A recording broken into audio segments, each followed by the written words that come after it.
जो साथ आएगा, जो काम आएगा, वो है भगवान में अटूट विश्वास और यही पैसा।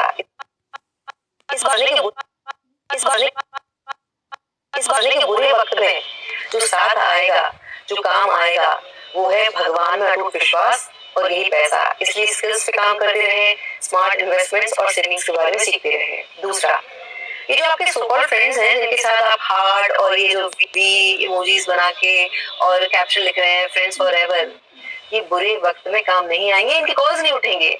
बुरे वक्त में काम आएगा ध्यान, एकांत और भगवान। इसलिए अपना संबंध इन तीनों से प्रगाढ़ करें, बुरे वक्त में यही आपको बनाएगा। अगर इनके सो कॉल्ड फ्रेंड्स के भरोसे रहे तो आपको अपनी जो कहते हैं ना इंसानियत से भी आपको नफरत हो जाएगी। इस बात का ध्यान रखें।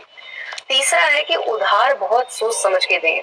मानवता उधारी दो अलग विषय हैं। मैंने बहुत बड़ी जिंदगी की मूर्खता करी कि अपनी सारी सेविंग्स उठाकर इमोशनल होके दे दी और मुझसे कमिटमेंट दी गई थी कि 6 महीने के अंदर मेरा पैसा आ जाएगा।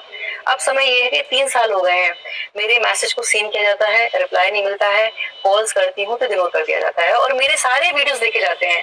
अगर मेरे स्टेटस डलते हैं तो वो सारे देखे जाते हैं, लेकिन रिप्लाई नहीं है, नियत में देना नहीं है।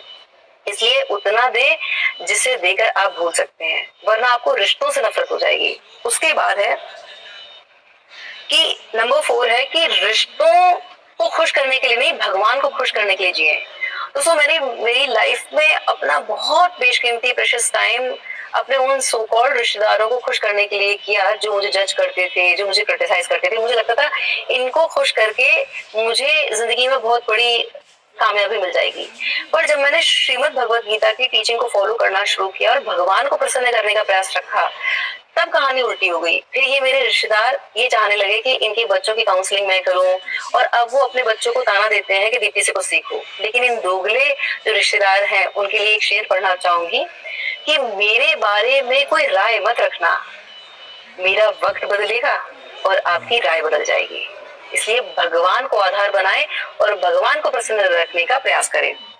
उसके बाद है, ये यूथ के लिए है नंबर 5 कि स्पेसिफिक पर्सन को नहीं, अपने पैशन को फॉलो करें। इस बात को समझे कि जो आप प्यार की भीख मांग रहे हैं और पीछे भाग रहे हैं, उससे आपको धुतकार मिलेगी। लेकिन आप अगर अपने पैशन को फॉलो करेंगे तो संसार से आपको प्रेम मिलेगा। इस अंतर को समझें।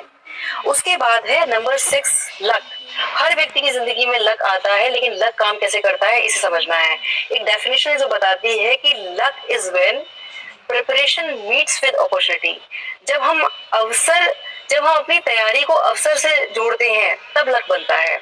इसलिए हमें निरंतर अपनी स्किल्स पे काम करना होगा, तब जब वो मौका मिलेगा वो हमें लकी बनाएगा।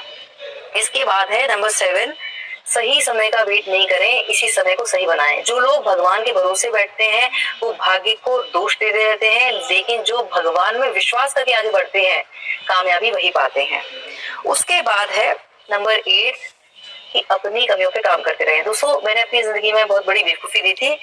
चाइल्डहुड जो मेरा टाइम था स्कूलिंग वाला, उसमें मेरी इंग्लिश बहुत वीक थी, तो इंग्लिश पर काम करने के बजाय मैंने उसको पूरी तरह से इग्नोर किया। पर बाद में मुझे समझ में आया कि लैंग्वेज एक बहुत बड़ी पावर है और हमें इंग्लिश लोगों को इम्प्रेस करने के लिए नहीं, अपनी शक्ति के रूप में यूज करना है। ये हमें नेशनल नहीं इंटरनेशनल लेवल का प्लेटफॉर्म देती है, क्योंकि ये ग्लोबल लैंग्वेज है। इसीलिए अपनी कमियों से सीखें और आगे बढ़ें। उसके बाद है 9th, अपने अपमान का बदला प्रतिशोध से नहीं, अपनी सफलता से दें और सफलता को यहाँ नहीं यहाँ रखें। जितनी बड़ी आपको सफलता मिले उतने ही सौम्य और सरल होके मानवता को सर्व करें। एक शेर याद रखें कि शोहरत की बुलंदी भी पल भर का तमाशा है, जिस डाल पे बैठे हो वो टूट भी सकती है। इसीलिए हम्बल रहें, विनम्र रहें।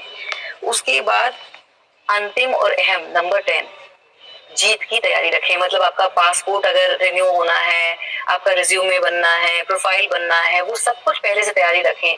जब अवसर मिले तब आपके पास तैयारी पूरी होनी चाहिए। इसके लिए मैंने लिखा था कि सब्र की सवारी रख और जीतने की तैयारी रख, मंजिलें तुझे खुद ब खुद ढूंढ लेंगी, बस तू अपना सफर जारी रख। सीखते रहें। तो फिर हमारे रोल परफेक्ट